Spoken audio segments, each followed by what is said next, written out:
Welcome to Jawing About the Gmen. I am Joe McGuire along with Sean Scanlon. We will be joined by King Zay in just a little bit. Now, Sean, my goodness gracious, the first half of this game against the Cardinals was almost as bad as what we saw in week one against the Dallas Cowboys. You and I were just discussing this. It seemed like at halftime, the season was over. They didn't seem like they could get anything going. The offensive line, atrocious. Daniel Jones was on the run the whole time. Joshua Dobbs looked like a Pro Bowler out there in the first half. Good. Everything that could go wrong in 6 quarters had gone wrong for the Giants.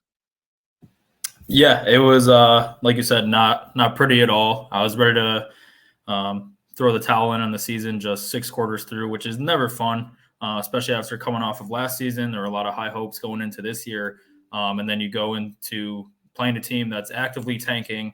They're trying to get the number 1 pick, and they come in and smoke you in that first half. So it wasn't fun to watch at all. Like you said, the offensive line got a little bit better in the second half.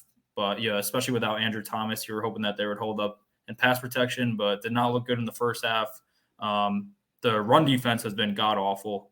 They haven't been able to stop really anyone. And like you said, Joshua Dobbs running over Xavier McKinney to get in the end zone.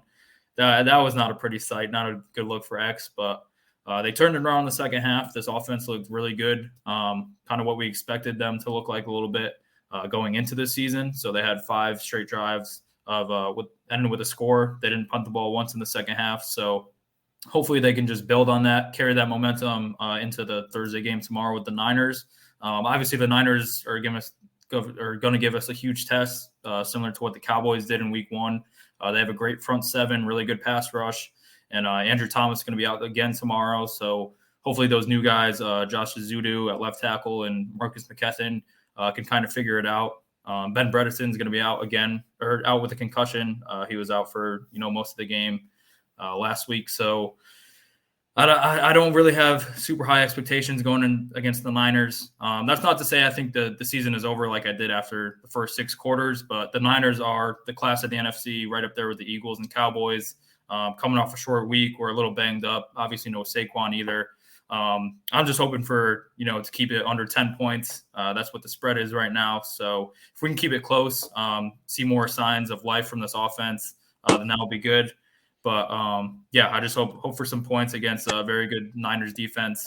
Hope to keep it somewhat close. And then I'm not really expecting a W, but as long as we can, build upon what we did in that second half against the Cardinals, then I'll be happy with that outcome.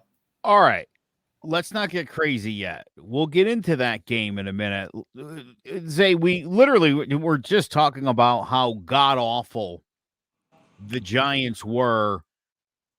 Obviously, in the first game of the season against the Cowboys, you get to halftime, you're down 20-0. It's 60-0 6 quarters into the season. This team obviously comes out in the second half, and this is somewhat concerning. Let's talk about this for a minute. The Giants have only scored 15 touchdowns in the first half under Brian Daboll, 27 in the second half. Clearly a second half team. They went in there, they made some adjustments. Zay, this looked like a different team in the second half. Yeah, definitely did. I think a lot of that you can attest to with Brian Daboll actually calling the plays, no matter whether he'll admit it or not. I think that's a big thing that we've seen. As far as the first game, Giants caught a lot of bad breaks to be down that much at half. You could just see it was deflating. It really just brought down the team in general with the rain. They really didn't have any fight in the second half. They lost it in the first half. So I'm not using that one game to determine the whole entire team because, again, I think that was more of a moral thing. I don't think the Giants were that, are 40 points worse than the Cowboys. I don't think, every time they play, they're going to lose by 40. I think that was one of those, like I said, one of those situations where if everything could go wrong, it went wrong. So that was one of those situations the Giants dealt with. Just, again, positive to see them bounce back again in the second half of that game last week. Again, a game where it started off where anything that could go wrong for the Giants did go wrong, but they fought together. They pulled it together. They got together. They figured, they. I don't know how to put it without saying Dable won the game for us, but he did. Dable taking over the play call. If you look at the first half and second half of the Cowboys game, he never had a play sheet in his hand. Didn't have a play sheet near him. Couldn't find one. And if you look at the second half of the Cardinals game, he's very vocal. He's got the play sheet covering his mouth. He's obviously calling plays or calling the style of play that he may want called. So I think that's a big thing. But again, look at the Dable effect. You see what's going on with Josh Allen. Josh Allen hasn't looked like Josh Allen since he's left. And then you give, Brian Dable the reins and he's calling the plays. And Daniel Jones looks like the second coming. It just goes to show you how, important and how big he is on that team.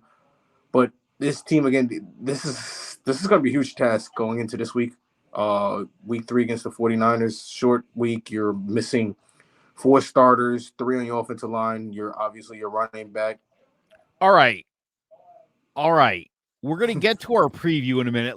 Can we relish for a minute? You guys don't you guys want to just move right on to the next week? We don't want to talk about the 60-0 anymore. Let's talk about, listen, Zay, I told Sean this, and I want to share this, and I'm very excited about it, but my son this week decided he's in. He's a Giants fan. He's totally invested. It's 20-0 at the half. And I'm explaining to him they lost 40-0 last week. And he starts doing the math in his head. And he's like, oh, they're on pace to lose 40-0 again. And so, interestingly enough, this team comes out in the second half. And I got to tell you, Daniel Jones has one of the best deep balls in the league. I don't know why they don't do that more. You go down the field, you get the ball in Hyatt's hands. Once that happened, it seemed to me that this offense got on track. Immediately, Arizona scored again. It was 28-7, and I said to my son, the Giants are going to come back and win this game 31-28 on a field goal. And you could imagine this little dude's shock at the end of the game when the Giants crawled all the way back. This toss here from Daniel Jones, mint. Jones throws, end zone shot. It's caught by Hodgins for the touchdown. I mean, my God, I know some people don't want to admit this, but this is a really good quarterback. And when this guy's protected and has time, this might be one of the top 5, top 10 guys in the league. In the second half, Daniel Jones threw for 250 yards, ran for 50, threw a couple of touchdown passes, ran for a touchdown, no turnover, and became the first quarterback in NFL history to do all of those things. Not to mention he was robbed the catch that Slayton clearly caught, got a full leg in. They literally took that whole thing away from him. But yeah, that's impressive. And not to mention that play you showed, that was literally the first touchdown play that was called again when the Giants ran against Minnesota last year in the playoffs. That was literally the first exact play, same side, same receiver. And I don't think Hodgins has dropped the ball since he's been a Giant, if I'm being honest. So you want to throw that in there. That man is super consistent on top of that. So having those things around Daniel Jones is very good. I think the Giants will start to open up more once the offensive line starts blocking better, figuring out what they're going to do with the Evan Neal situation, of getting guys back like Bredesen, Andrew Thomas. When they can have guys that can protect Daniel Jones, then they could take those shots. But right now, they currently don't have the protection up front to do that. So that's why the game plan changed. And then obviously in the second half, they was in effort mode. We ain't got no choice. And that's the results we got. So it's either they play in effort mode or they figure out this offensive line. And that's how the Giants are going to move forward with this year if they want to make the playoffs. Yeah, Daniel Jones, like you guys said, we haven't seen that before in a half in football. First time in NFL history. NFL has been around for a long time now, so put some respect on our QB's name. I think he definitely has a chance to, step into that top 10 QB tier this year if he continues to do what he did in that second half. But just a dual threat, super athletic. He's a great runner. And like you said, the deep ball, we really haven't seen that a lot, especially in Dable's offense. But I think Jalen Hyatt really, brings that element to this offense. Those big shots to him were great. Obviously, you bring in Darren Waller. Isaiah Hodgins has been super consistent. So I really do like what this receiving core brings. I think it will only add to what Daniel Jones does for this offense. So I think if they continue to keep doing deep shots like that, it will only help put more points on the board for this offense. I think it will be tough to do without Saquon because I think the run, helps set that up a little bit. If you bring more players in the box, obviously there's going to be more opportunities downfield. So I don't think we'll see it too much this week, especially with the pass rush that the Niners bring. But if we do have that element added to the offense, I think it's only going to help us down the line. I'm going to dog our boy Sander in a minute, but first I'm going to read his comment. That O-line is going to have to protect because Giants, other than Waller, doesn't have the weapons on the outside to get open quick and get the ball out quick. Daniel Jones also has the tied for the longest release in the league. So that is problematic. That said, halftime, Sunday, Sander. He was chatting it up. Sander was talking a lot of smack. And as everyone knows, that junk talking didn't age well. Rightfully. Rightfully so. Obviously, we saw what it was. It looked bad for the Giants. You can't get mad at him for talking. But, a big thing we mentioned before. A little bit, though. We mentioned before, a big thing, before the season began, big thing Daniel Jones needs to learn how to do was win games in the second half. That was one thing I brought up. I said Eli Manning was really good at winning games in the second half. He has a ton of comebacks for us in the second half. That, when he had the ball at the end of the game, a lot of Giants fans felt comfortable and you felt like you actually had an opportunity. I think Daniel Jones last week has shown us a glimmer that he can actually be that guy for us. And again, I said that's the missing piece for me. I need to see Daniel Jones being able to pull this team, out of the fire, out of the dark, and being able to go out there and, pull a win for us. And that's what he did. So I think we're seeing a lot of growth and a lot of steps in Daniel Jones in only week 2. I can't wait to see what the rest of this year, has for us because I think a lot of people are doubting us, obviously, with our schedule, with our personnel, with our players. But I think the Giants, again, I still stand on my laurels. I think we have a really good chance of making the playoffs and being a really good team this year. I'm not backing down on what I said. First game didn't rattle me at all. Again, you throw in weather, you throw in circumstances. There's so much that happened in that game to break down. We could break it down for a month probably. But, again, the Giants showed us some fight. They showed us they want to continue. And I'm ready to see what week 3, brings for us, despite all the controversy that week 2 ended with. Whether it be the Kayvon Thibodeau situation or whether Barkley's playing or not, whatever those situations, I'm can't wait to see how this goes. We'll get to that in a hot minute. Sander admits he did go ham. It motivated Dable to put a fire in his boys. Yeah, I'll say it was embarrassing, Sander, and you definitely were definitely chapping our. I don't know what I'm trying to say here. He was chatting. That's the best way to put it. He was chatting. He was just running his mouth. He was chatting. Aunt Dom here has it right. These goddamn Giants, man. That's right. That's right. Yeah. Well said. Very well said. Got to ask you this before we look forward to tomorrow night's game. How much do you love Darren Waller? Or better, how much does Daniel Jones love Darren Waller? And hopefully he's going to stay healthy. He looks amazing so far. That's his go-to target right now. You can go, Zay. No, you could have went, but yeah, no, he is. I agree with Sean. His favorite target right now. He's putting up numbers. He's actually the highest. I think he has the most amount of yards of all tight ends in the league right now. And it's just going to show you that for a long time, Daniel Jones has needed a comfortable, reliable safety blanket outside of Saquon Barkley, where he can throw the ball above the first down line, above 10 yards, above 15 yards, and actually feel comfortable that he can make a play. For so long, we've had guys who may catch the ball, may not catch the ball, may make a play. But for now, first time in Daniel Jones' career, he has a Waller, a safety blanket, someone who makes him feel comfortable. And again, the stats have shown it. He's leading the league. So he's been a huge improvement over what we had. I would love to see Bellinger get more involved in the offense because I think Bellinger is still a great tight end. I don't want to forget about him. But yeah, him and Waller, that connection has been nothing but beautiful since they've gotten together. Yeah, I mean, Waller's just a mismatch nightmare. If you want to put a safety or linebacker on him, he's going to run right past them. If you want to put a smaller nickel corner on him, he's just too big for him. So I think we're going to see Jones to Waller a lot this year. And as Zay said, it leads the league in receiving yards by tight end so far. And that's even after a quiet week one where obviously, he didn't get that many touches. But I think we're going to enjoy that a lot. I think that he might get into the end zone tomorrow night.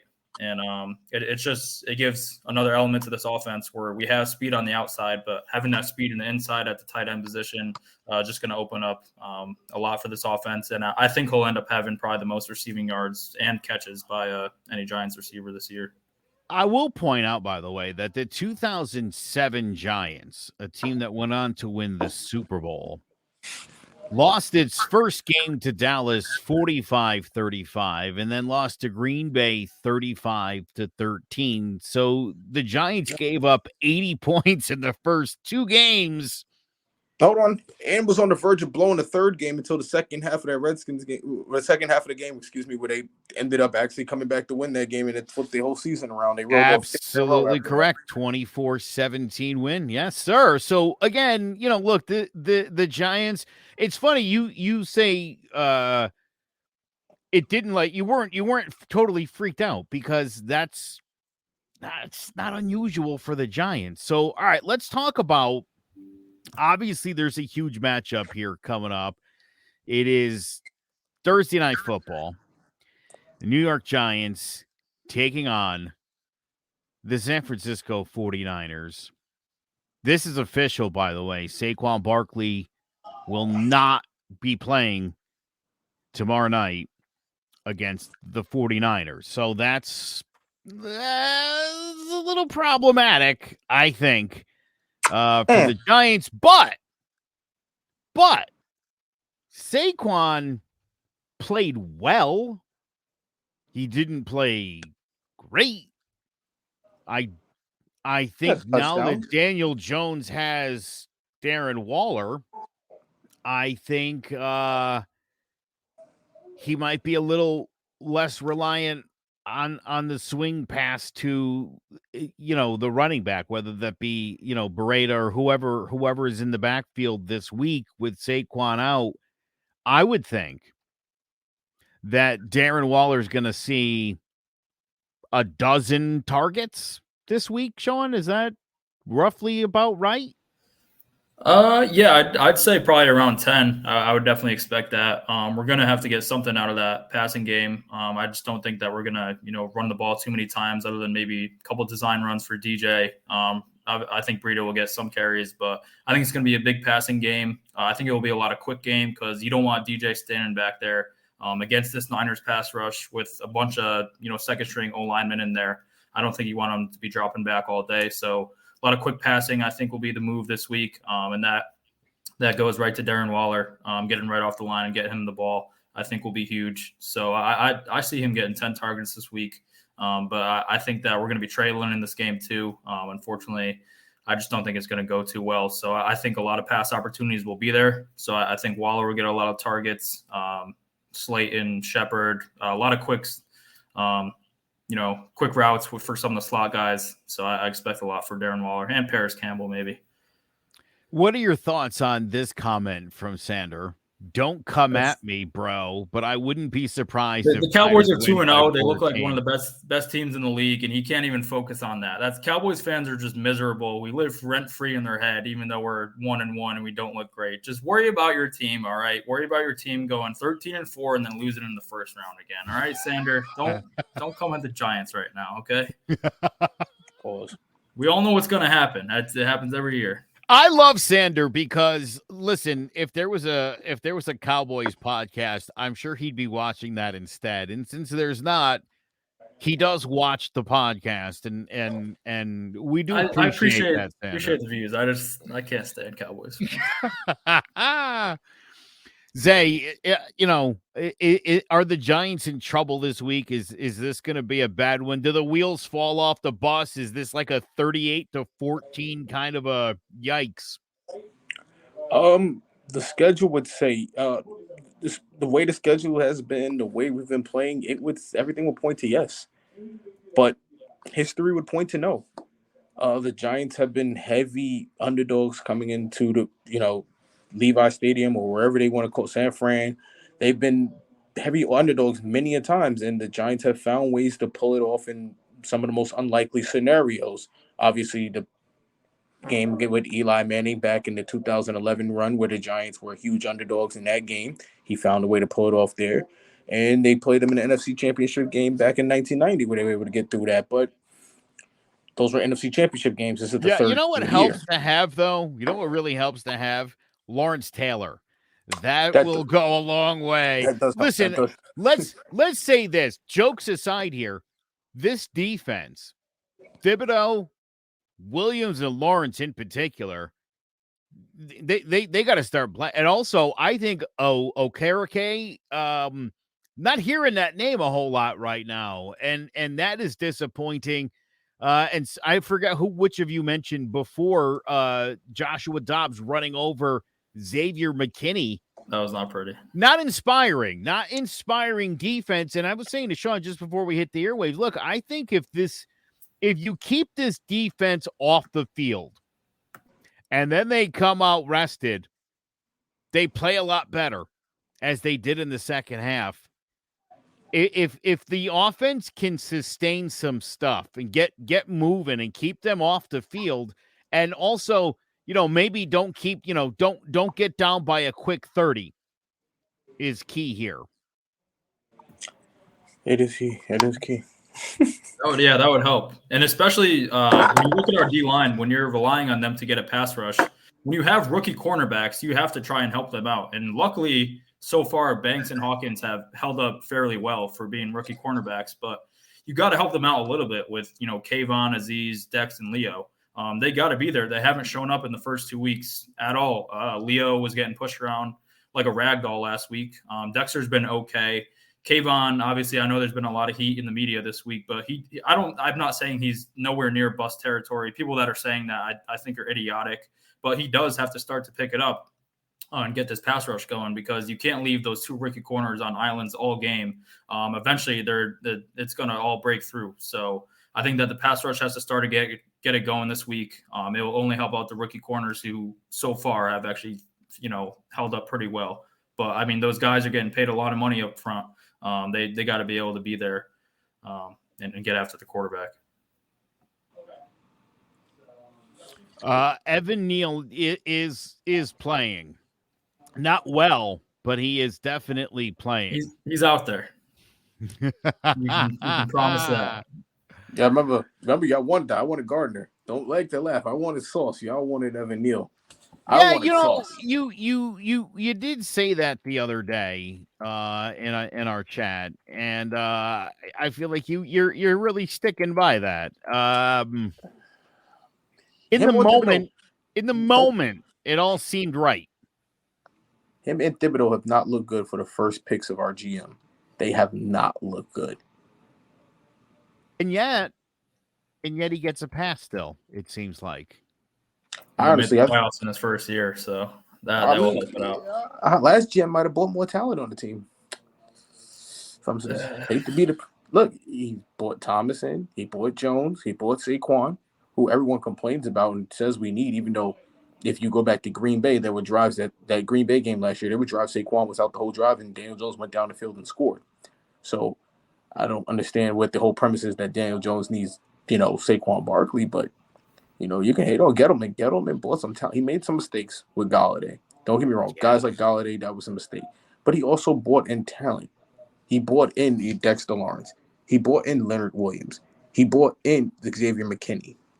These guys who we are, at least last year we were raving about.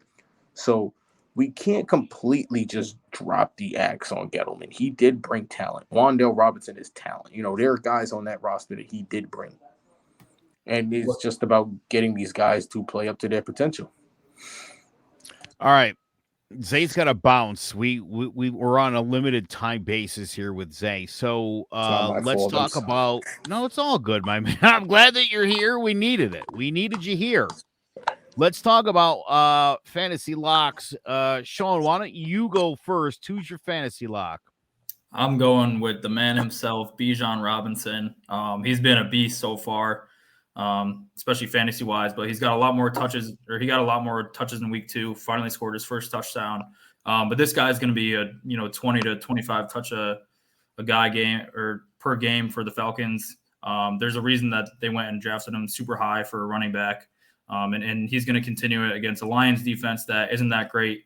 Lions offense puts up a lot of points, so I expect this to be a high scoring game. But if the Falcons want to win this game, they're going to want to hold on to the ball for a little bit, try and run that clock. So I expect a lot of Bijan in this game, coming out of the backfield too. So Bijan's going to have a monster week, and he's going to lead every player in the NFL in fantasy points this week. Whoa, Zay, I call the lock for no reason this week. Yeah, no kidding. I got what would normally be the gimme of the week if the Chiefs weren't playing LA. I actually have Mac Jones. Give me Mac Jones all day against the Jets. The Jets are going through a really rough patch right now, and there's nothing more I'd love as a Giants fan than to beat down on the Jets even more. So I'm going to take Mac Jones this week. He should have a big game. He should be able to put up against numbers against this team, a defense that's really good, even though they claim they're historic. They haven't shown it yet. But the fact that their offense is basically non-existent with Zach Wilson running it, they'll be on the field too many times. Mac Jones should have a ton of time to score. He should have a ton of drives to score. So look for Mac Jones to put up a ton of points against the Jets this week. Mac Jones. I thought this was Zay's pick, not Joe's. I know. I do like it. I do like it. I don't think you guys. Mac Jones. I don't think you guys are going to like my pick at all. Oh, it's gonna be my fantasy lock for this McCaffrey, week isn't it? Yeah, Christian McCaffrey. I got to tell you, I've watched the first 2 Niners games, and he's healthy, and oh my god, oh geez, with that offense is ridiculous. This guy's a beast. I would expect. Again, the way the Giants defense has been playing, not getting the job done against the run. And as I mentioned, the second level of this defense has also been terrible, which means this guy's going to be catching all kinds of passes. It's going to be a rough week. So that is terrible. Our fantasy locks of the week. Change. I'm changing my pick now. I want the Giants. I want somebody. The Giants are not going to win the game. Joe just mushed it. All right, let's wrap things up here. We're going to hit on there's some big games this week. We're going to start off obviously with the Giants and the 49ers. Sean, give me a score on this game. I'll go 31-17. I think they lose by 2 touchdowns. I think they keep it somewhat close into the second half, show more fight than they did for those first 6 quarters. I think they start to figure things a little bit out on offense, but Niners are one of the best teams in the league, so they're no joke. So I think we keep it somewhat close, and they pull away late. So I'll go 31-17 Niners. Zay? I'm seeing a 2017 type of game. I hear the output. I hear about how good they are, but I think the Giants actually have a load of confidence right now. I think they know where they've been and where they don't want to be again. So I think the Giants will swing along.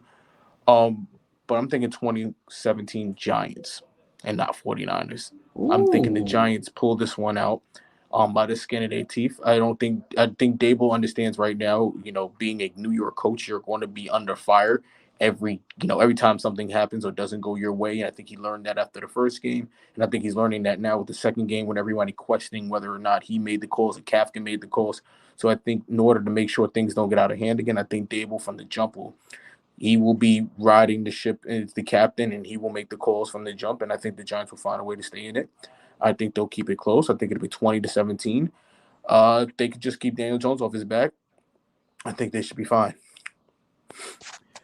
I got 38-24.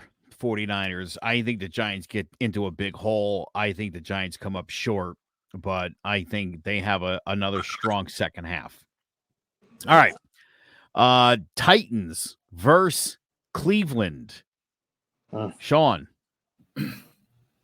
Score on this one. I think the Browns will pull it out even without Nick Chubb. I think that their offense has been a little bit improved. I think Deshaun Watson will look better this game than he did on Monday night. But the Titans defense is pretty tough, so I think it'll be a somewhat low-scoring game. I'll say Browns pull this out 23-20. I think they'll win by a field goal. Zay, Titans, Cleveland. I'm gonna go Titans on this one. I'm not really impressed with Cleveland. Obviously Nick Chubb was their horse. I do not like what I'm seeing from Deshaun Watson. He's getting paid way too much money to be playing the way he's been playing. He's been completely inaccurate. He doesn't look comfortable in the pocket.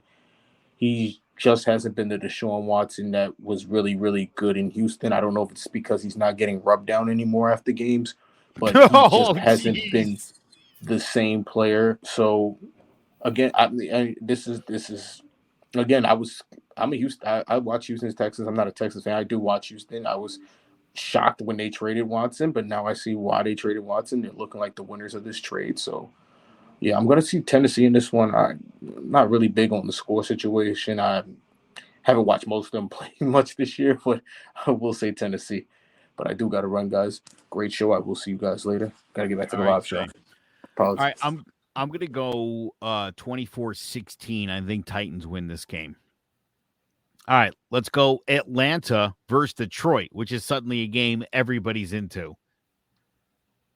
Yeah, I mean the Falcons, second year under Arthur Smith, they've actually looked pretty impressive. They added a lot of players on defense. Jesse Bates has probably been the best safety in football so far.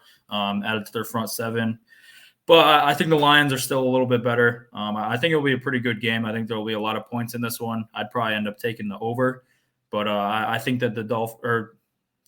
I think the Lions will pull this out. I'd probably say 30-26. I'm feeling. But I think Bijan will have a monster day, like I said, and I expect a lot of points out of this one. I think it'll be a fun game. I got 30-28 Detroit. Great minds think alike. I like that, yeah. Let's talk Chargers, Minnesota. Somebody's going 0-3 here. I think it's going to be the Chargers that go 0-3. Again, I don't know about you, and I've been saying this for a couple of years now. Justin Herbert leads this team to losses a lot, and it's everybody else's fault. He 3-and-outed. They lost the game. I mean, come on, dude. It take a little responsibility for never putting your team in a great position to win the game. All the numbers, all the talent, it's getting sad. I think Kirk Cousins gets it figured out this week. Yeah, I mean this one just the battle of the mid. I mean both these teams just can't figure it out. I feel like they're kind of this similar teams, like the same team in each conference. They both have great offenses, high powered, but just can't really figure it out. So I'd probably agree. I think the Vikings will pull this one out, but both these teams are just super disappointing. I mean both made the playoffs last year, but I don't think they will this year. Just two teams with a lot of talent, but just never can really seem to figure it out. So I think this one would be ugly. I think it will be an ugly season for both these teams. But if I had to pick, say Vikings, I don't know, 28-27, 1-point game. Vikings I like that. I'm going 30-24. I think Herbert has the ball late, maybe with about a minute to go, and he turns the ball over. That seems to be what he does. Wouldn't be a shocker. All right. Then the Monday Night Football game, Eagles versus the possible contender Tampa Bay Buccaneers. Shawnee, what do you got? Yeah, they're not a possible contender. They've looked good through 2 weeks. I think their defense still has a lot of talent from those Brady teams that has showed up. Baker Mayfield hasn't looked like he doesn't know what's going on out there. So that's a good sign for them. But the Eagles are one of the elite teams in the NFL. They're going to win this one pretty handily, I think, by at least 10. I'd probably say 31-18 Eagles win this one. But I do think the Bucs Bucks have a chance to win this division just because of their defense, and if Baker doesn't turn the ball over, so much, that they have a shot. But Eagles are just much better than them. Yeah, chalk me down for a 38-16 Philadelphia win.